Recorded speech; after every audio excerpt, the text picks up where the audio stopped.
Esther chapter 2. Esther becomes queen. But after Xerxes' anger had subsided, he began thinking about Vashti and what she had done and the decree he had made. So his personal attendant suggested, let us search the empire to find beautiful young virgins for the king. Then the king appoints agents in each province to bring these beautiful young women into the royal harem at the fortress of Susa.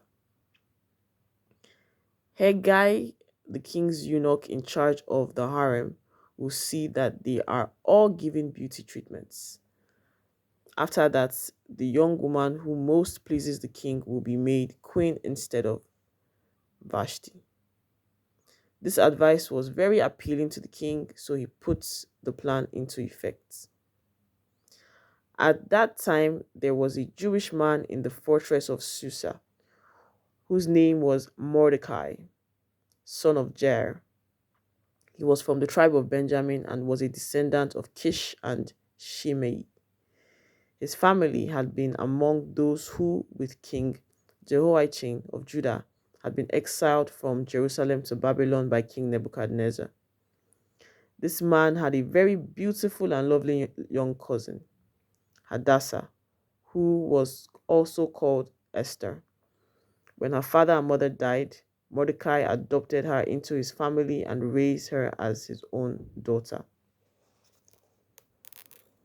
As a result of the king's decree, Esther, along with many other young women, was brought to the king's harem at the fortress of Susa and placed in Hegai's care.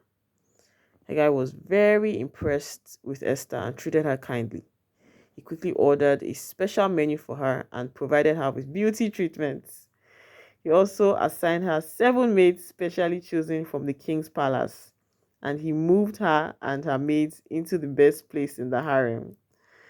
Esther had not told anyone of her nationality and family background because Mordecai had directed her not to do so.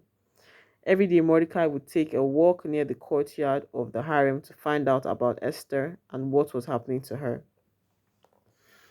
Before each young woman was taken to the king's bed,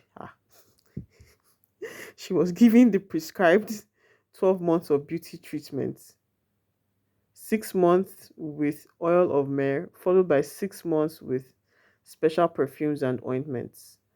When it was time for her to go to the king's palace, she was given her choice of whatever clothing or jewelry she wanted to take from the harem.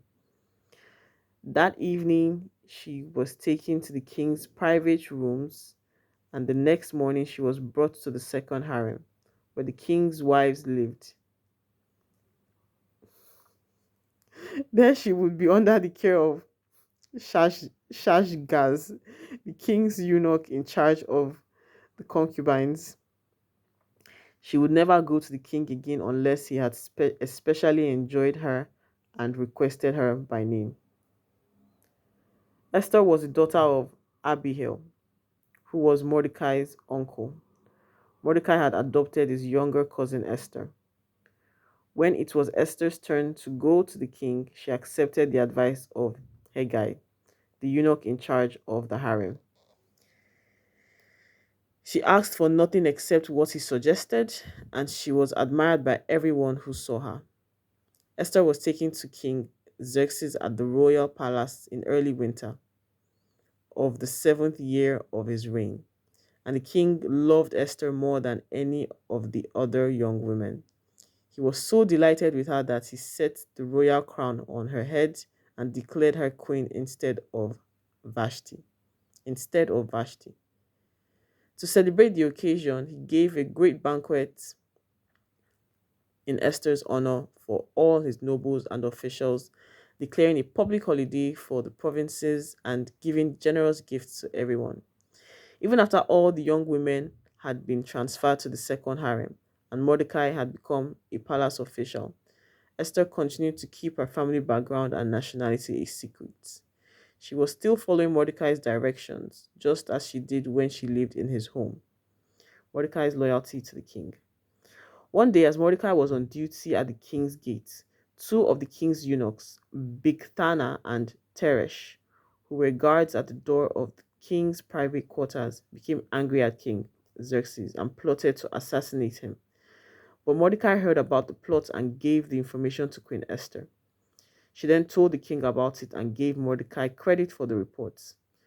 When an investigation was made and Mordecai's story was found to be true, the two men were impaled on a sharpened pole. This was all recorded in the book of history, in the book of the history of King Xerxes' reign.